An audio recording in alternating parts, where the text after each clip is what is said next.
ये था कि आज हम आपको ये बात सुनाए कि कैसे हम इस आध्यात्मिक मार्ग में चलना शुरू हुए, कैसे जुड़े। तो ये बाल्यकाल की बात है, बहुत छोटी आयु थी जब मुझे, तब से याद है जब से हम स्कूल जाने लगे।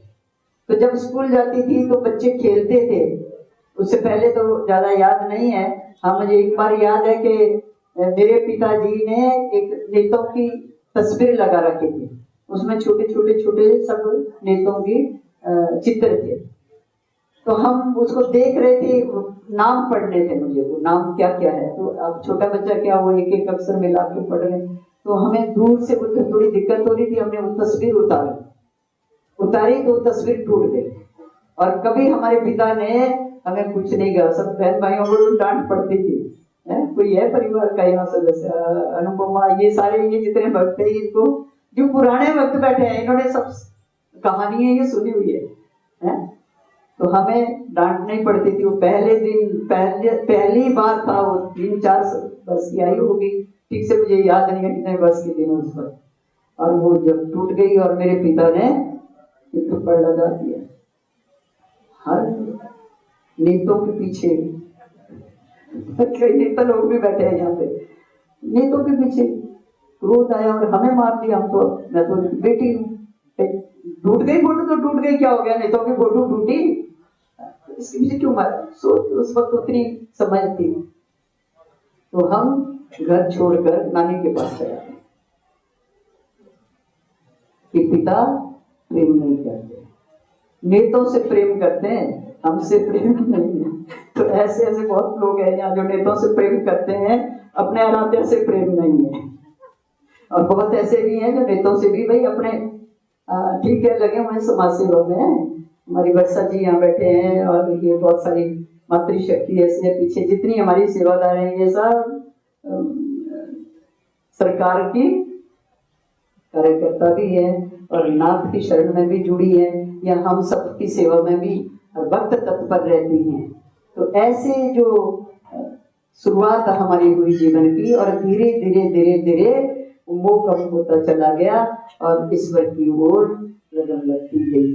और एक बार मैंने एक छोटा सा चित्र देखा, उस चित्र को देखकर मेरे मन में हुआ कि ये भगवान बहुत अच्छे हैं। छोटा सा भगवान का चित्र था बाबा बालकनाथ का।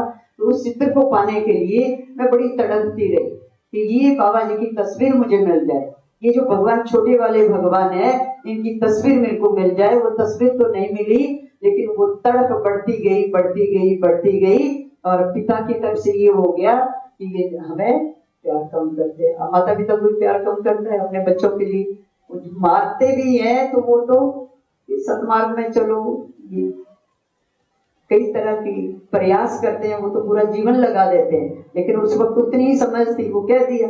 और वो मुझे लगता है कि वो क्षण ऐसे थे जिन क्षणों ने मुझे ईश्वर की ओर मोड़ दिया। और उस तस्वीर के पीछे लग गई। तस्वीर तो नहीं मिली, लेकिन बाबा जी मेरे भीतर ऐसे लगता था कि वो भीतर ही समाये हुए, हर वक्त वो तस्वीर मेरे को दिखती रहती। देखिए जो तस्वीर हमने मंदिर में रखी हुई है, कोई छोटी बात नहीं है, इतना बड़ा महत्व है कि जीवन ही बदल गया। और अपना ही नहीं, जितने कितने लोग, संख्या लोग इस दरबार में ठीक हुए, तो कईयों का जीवन बदल गया। तो ऐसे करते करते जब स्कूल जाना लगी तो वहां भी वही तस्वीर बनानी, भगवान शिव का त्रिशूल बनाना, उसका दिव्य नेत्र, तीसरा नेत्र बनाना, या डमरू बनाना, या बाबा जी की तस्वीर बनाना, खेल भी यही होती थी। और ऐसे धीरे धीरे आगे बढ़ते गए। तो एक समय ऐसा आया, एक माँ का मंदिर था मेरी नानी जी के घर के लोग धाम के ऊपर पहाड़ी में, काफी ऊपर, हिमाचल के जो लोग हैं उनको तो पता है कितने मंडी में, डिस्ट्रिक्ट मंडी में कितने ऊंचे ऊंचे पहाड़ है।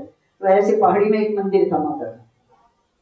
तो उस मंदिर में एक संत आए तो मैं उनके पीछे लगी, ये संत कौन, साधु कहाँ से आए? बाबा आप कहाँ से आए, कहाँ है आपका घर? तो कहते हैं संतों का क्या घर, हमारा कोई ठिकाना नहीं होता, जहाँ रात पड़ी वही हमारा घर है। आपके घर परिवार नहीं है, आपके बच्चे नहीं है, कहाँ है आपका घर, कहाँ है आपके बच्चे? बोला हम सब छोड़ के आ गए। क्यों छोड़ के आ गए? भगवान की लगन में मगन हो गए, हम ईश्वर को पाना है, इसलिए सब छोड़ दिया। अब तो सिर्फ एक ही लक्ष्य है कि ईश्वर को पाना है। ईश्वर को पाना है, कहाँ रहते हैं ईश्वर, कहाँ है ईश्वर? है तो हमारे भीतर, लेकिन वो देखने वाली आंख नहीं है। उस आंख को जगाना है, उस आंख को खोलना है। वो तो कण कण में है, और देखना चाहे तो हमारे भीतर है। जिस दिन हम उसको देखना चाहेंगे वो दिखेगा हमारे को हमारे भीतर ही। जब जिस दिन वो हमारे भीतर दिखेगा उस दिन वो कण कण में दिखना शुरू हो जाएगा, उस दिन वो सबके भीतर दिखना शुरू हो जाएगा। लेकिन पहल अपने भीतर से हो। तो कहते थे कि बेटा तुम एक ज्योत हो, तुमने पूरे जगत को प्रकाश करना है। तो हम उस वक्त क्या कल होती थी कि क्या प्रकाश, कैसा प्रकाश, किसका प्रकाश है? तो मैं सुबह सुबह सावन का महीना था, तो हम कहा कि भाई ये बाबा कहाँ से आया और क्या खाएंगे यहाँ पर। अब मेरी नानी तो चाय पीती, वो सुबह एक पूरा मग्गा उनको चाय का चाहिए होता था, तो मेरी नानी तो चाय पीती है, बाबा कहाँ से पिएंगे? बड़े लोगों को सुबह उठकर चाय चाहिए, अब ये बाबा सुबह उठकर चाय कहाँ से पिएंगे? तो बाबा आप खाना कहाँ खाओगे? बोला मिल गया तो खा लेंगे, नहीं तो अब चाय कहाँ से पियोगे? बड़े लोग चाय पीते, आप कहाँ से पियोगे? बोला हमें हमारे नसीब में ये सब चीजें कहा। तो बाबा दूध तो मैं ले आऊंगी आपको चाय के लिए। अब रोटी तो मुझे बनानी नहीं आती, लेकिन मेरी नानी मुझे एक गिलास दूध का देती है, वो दूध मैं आपको लाकर दे दूंगा। अब पूरी रात अपनी नानी माँ को सोने नहीं दिया। उठो सुबह हो गई, उठो सुबह। लगन है, जिसकी लगन लग जाए वो अपने संकल्प को पूरा कर सकता है। जिसकी लगन ही ना हो तो वो बहाने तो फिर असंख्य। तो लगन लग गई कि नहीं बाबा को सेवा करनी, दूध देना। उठकर सुबह जो एक गिलास, अब मेरी नानी ने कहा कि ठीक है दूध का एक गिलास तो दूंगी, गोबर भी उठाना पड़ेगा, पानी भी भरना पड़ेगा, गौधाम की सफाई भी करनी पड़ेगी। हाँ ठीक है हम सब करेंगे, लेकिन हमने बाबा को एक गिलास दूध बोला है, हम लेके आएंगे। और जब बाबा के पास जाना तो उन्होंने वो जोत वाली बात रख दी, तुम जोत हो, तुम प्रकाश हो, तुम ये हो। अब मुझे बातें समझ नहीं आती, तो मैंने अपनी नानी को आकर बताना, तो नानी कहती है बस तू ही रह गई जगत में, जोत बाकी आई नहीं। तो ऐसे डांट के उन्होंने मेरे को चुप करना कि बड़ी आ गई तू जोत, बड़ी आ गई तो प्रकाश करने वाली। हाँ तो ऐसे करके उन्होंने डांटना कि कहीं नहीं जाना बाबा के पास, आज के बाद नहीं जाना। और बाबा कोई प्रसाद देते थे बिल्कुल तिल के दाने के बराबर, और वो प्रसाद जैसे ही मुख में रखती थी तो ऐसे लगता था कि बहुत कुछ खा लिया, पूरा दिन कुछ खाने की और इच्छा ही नहीं होती। ऐसा दिव्य प्रसाद, और ऐसे वो दिव्य महात्मा थे कि एक छोटी सी बेल उन्होंने मेरे सामने अपनी कुटिया बनाई, 4-5 गाड़े उन्होंने, और ऊपर से थोड़ा घास ऊपर से जहाँ उनको आसपास मिला खेतों में वो लाकर रखा, और एक छोटी सी बेल लगा दी उन्होंने अपने कुटिया के साथ। और 2-4 दिन में वो पूरा भरी हो गई कुटिया, बिल्कुल ऐसी दिव्य कुटिया लगे वो कि मैंने कहा ये तो महात्मा बड़े बिल्कुल भगवान है, शंकर ही है ये तो पूरे। तो ऐसे कैसे इतनी जल्दी ये सब कैसे हो गया, किसने बनाया, किसने किया? तो मैंने प्रतिदिन जाना और देखना, तो दिन प्रतिदिन वो कुटिया और चमक जाए और अच्छी लगे और सुंदर लगे। लगन लग गई बाबा के साथ के जाना है, बाबा की सेवा करनी है। और उस वक्त मेरी आयु सिर्फ 9 वर्ष की। कौन बच्चा है यहाँ जो 9 वर्ष का बैठा हुआ? अरे जी आप कितने वर्ष के हो? 5 वर्ष की है, खड़े हो जाओ। 9 वर्ष का कोई बच्चा है यहाँ पे? खड़े हो जाओ। 9 वर्ष का बच्चा कोई है तो खड़े हो जाओ। 9 वर्ष की आयु थी उसको, और अकेले जंगल था वो, ऐसा नहीं कि वहाँ कॉलोनी थी या घर थे या गांव था, खाली जगह बिल्कुल जंगल का रास्ता। और पहाड़ी में जाकर बाबा को दूध देना, उसके बाद नानी ने जितने काम करवाने कि ये बाबा के पास जाना छोड़ दे, तो बहुत सारे काम, सफाई भी करो, पानी भी भरो, और उसके बाद फिर मैं स्कूल जाती कि पहले मुझे बाबा को दूध देना। नानी अगर आपको स्कूल भेजना है तो पहले बाबा को दूध दूंगी, उसके बाद ही स्कूल जाऊंगी, नहीं तो नहीं जाऊंगी। बड़े लोग तो चाहते हैं ना बच्चा पढ़े, तो देना पड़ा उनको। और प्रतिदिन इस तरह की बातें, भक्ति बात की जो बातें थी वो बाबा मुझे सुनाते थे, और मुझे भी बार बार उन्होंने ये एक उत्साह भर दिया मेरे भीतर कि आप, और नानी को बोला, मेरे बड़ों को बोला कि इस लड़की का विवाह मत करना, ये अपनी साधना के लिए आई है तो इसको साधना पथ में चलने दो, इसके जीवन में बाधा मत डालना। लेकिन ठाकुर लोग थे तो उनको तो भाई हम तो ठाकुर है, ऐसे कैसे हो सकता है? ठाकुरों की होती है ना अपनी एक वो, हम तो ठाकुर, हम कई ठाकुर यहाँ बैठे हूँ, हम तो ठाकुर है, ऐसे कैसे हो सकता है? तो जो भी हुआ आगे फिर घटित हुआ सारा जो संसार का जो व्यवहार है, और उसके साथ साथ जैसे ही विवाह के बाद जो घटना घटी, और 1 महीना तक, बाबा की बात मैं आपको सुना रही थी, बीच में थोड़े शब्द रह गए, कि 1 महीना तक मैं बाबा के पास जाती रही। और जब पूरे परिवार ने मुझे जोर लगाया कि ना जाओ ना जाओ, बहुत सारी चीजें, बड़ी युक्ति उन्होंने अपनाई, हम नहीं माने, तो बाबा वो जाने जानते भगवान शंकर ही थे वो तो, और उन्होंने कहा कि एक दिन ऐसा आएगा कि बहुत लोगों का कल्याण आपके माध्यम से होगा, और अब आपके परिवार वाले डर रहे हैं, डरने वाली कोई बात नहीं, ये लाख रोके, इनके रोकने से कुछ नहीं होगा, और जो लिखा है वो तो होना ही है। तो मेरे पिता मेरी नानी को बड़ा बोलने लगे कि ऐसे बच्चों को नहीं भेजना चाहिए, वो ऐसे बोलते हैं, ऐसे करते हैं। और उसके बाद हम लोगों ने पढ़ाई में, लिखाई में और गृहस्थ के चक्रों में, जैसे ही बाबा गए, और मुझे लगा कि ये बाबा तो चला गए, बाबा बड़े अच्छे थे, ये बड़ी भगवान की बातें सुनाते थे।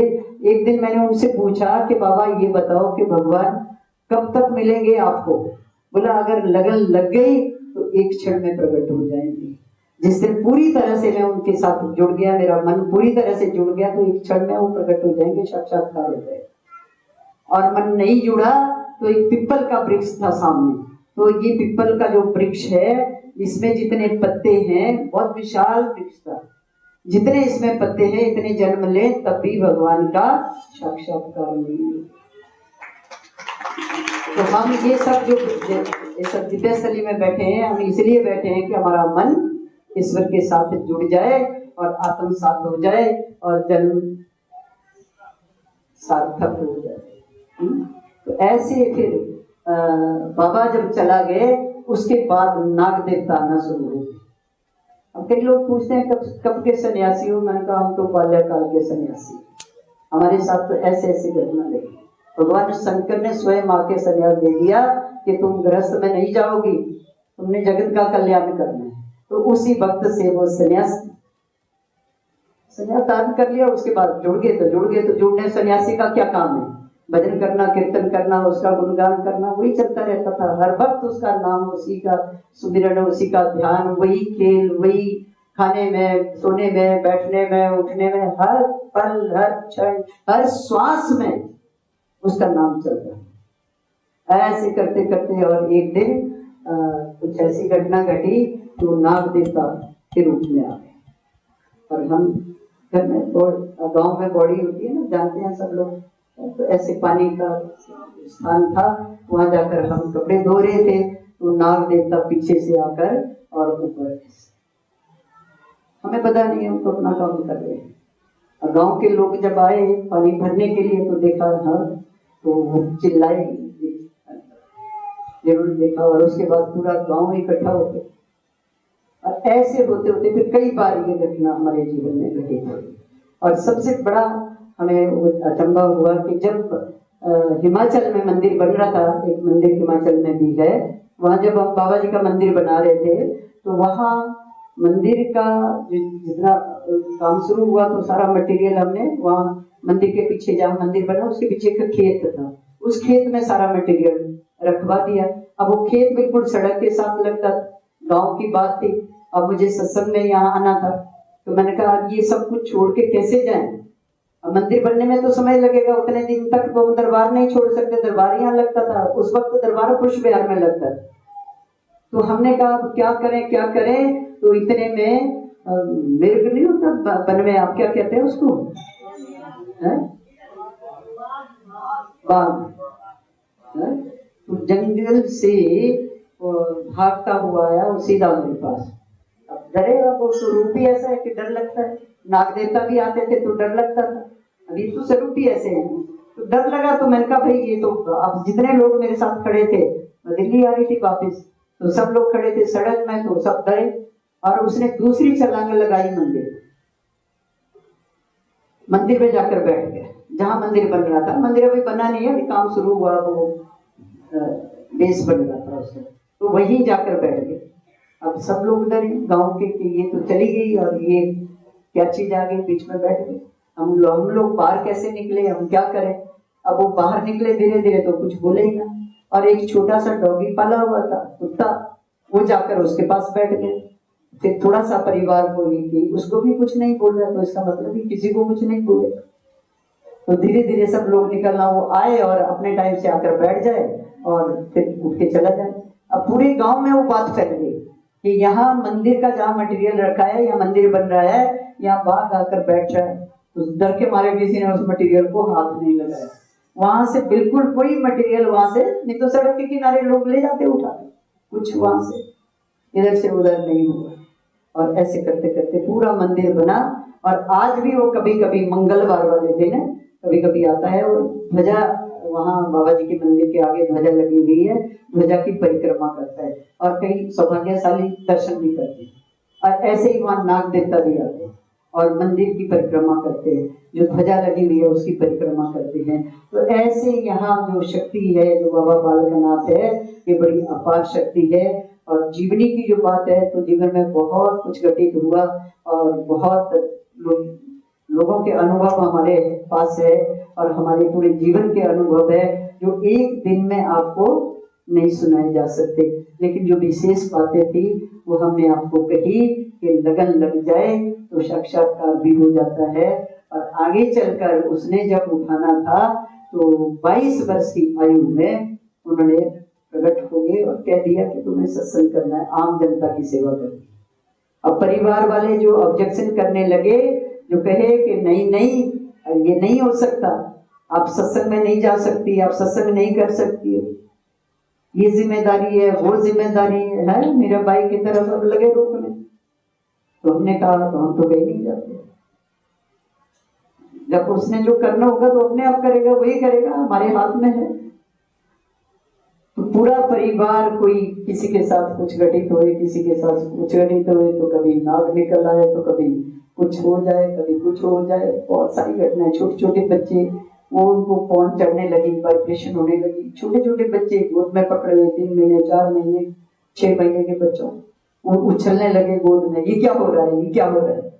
फिर एक महात्मा आए, उन्होंने बोला कि जो आदेश हुआ उसको स्वीकार करो, नहीं तो तुम लोगों का हाल खराब हो जाएगा। अब हाल खराब कौन चाहेगा। सबने स्वीकार किया, ठीक है, हमें मंजूर है कि ठीक है, सत्संग करें, जनता का कल्याण करें, सबका मार्गदर्शन करें, आध्यात्मिक मार्ग में चले। ऐसे फिर सब लोगों ने, जो अपने बंधु बांधव, अपने परिवार के लोग थे, उनको वैसे उसने स्वीकार करवाया।